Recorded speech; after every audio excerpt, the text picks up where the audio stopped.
Yes, it had to be done. To deceive the heavenly principles, you must first deceive yourself. She did very well. If she had let her resolve falter even once in these 5 centuries, Fontaine would have been doomed to the most tragic fate. It seems that trusting humanity was the right decision after all. I believe that I understand how your deception works, but that is only half the truth, is it not? How would you build on this foundation to save the people of Fontaine? That is the most important thing. Ah, good. Of course, the Iudex of Fontaine has pinpointed the crux of the issue. I'm sure you've long sensed that the Oratrice is no simple machine, yes? I've always suspected that it had its own consciousness, and Lenny did mention that he heard a human voice within the core chamber. It now seems that that person was you, hidden within the machine all along. Am I right? And then I became one with the Oratrice, taking Fontaine's gnosis with me. Yes, it would seem so, wouldn't it? Alas, your understanding of this device still lacks sufficient depth. In truth, it is no enactor of justice. It is, in fact, a device created to kill the god of justice. I beg your pardon? Oh, you have it.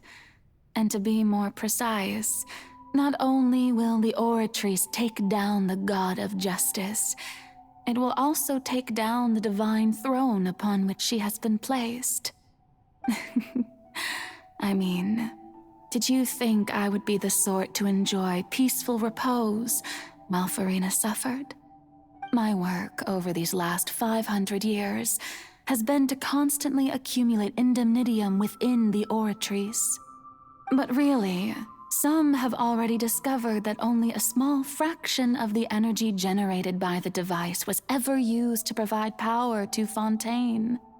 The vast majority had to be, accumulated to enact this death sentence. It was all a part of your plan then? Both the trial and the sentence? Indeed. This power, accrued over 5 centuries, could have sustained Fontainians for millennia had it only been used for that purpose. Almost all of it has now been stored within the Oratrice. But only power of this magnitude could hope to destroy the Hydro Archon's divine throne, shaking the rules established by Celestia and breaking through the institution that is the Seven.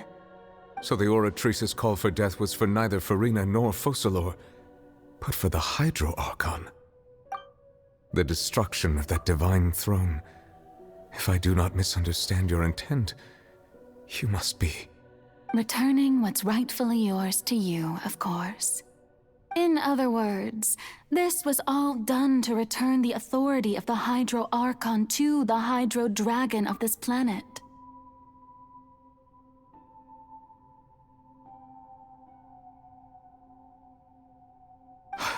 But...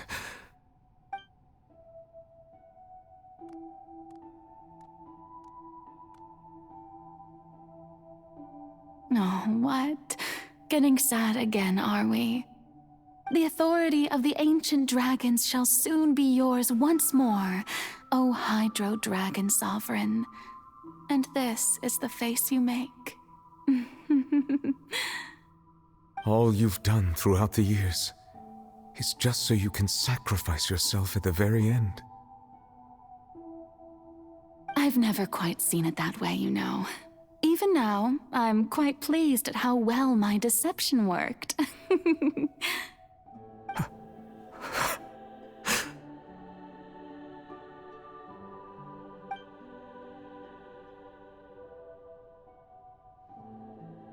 Hydro Dragon, don't cry. I must say, had it been within my rights, I would have loved to judge the heavenly principles themselves. were they not guilty of essentially the same crime? Egeria stole the power of the primordial sea, and the heavenly principle stole the power you ancient dragons possessed. I, for my part, am the god of justice. And is it not just that your original powers should be returned to you? Speaking of justice, I have always believed that justice lies in the process of pursuing human existence itself. So, if the theft of the primordial sea's might was Fontaine's original sin, then, leaving matters of procedural right and wrong aside, the descent of the Fontanians as humans and their right to exist in this world would be Fontaine's original justice. In other words, existence was Egeria's justice, and to me, justice is the continuation of that existence.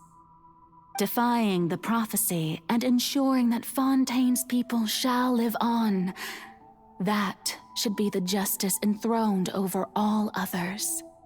At this point, we, whether it be myself or all other Fontanians, have shouldered the burden of this sin for far too long.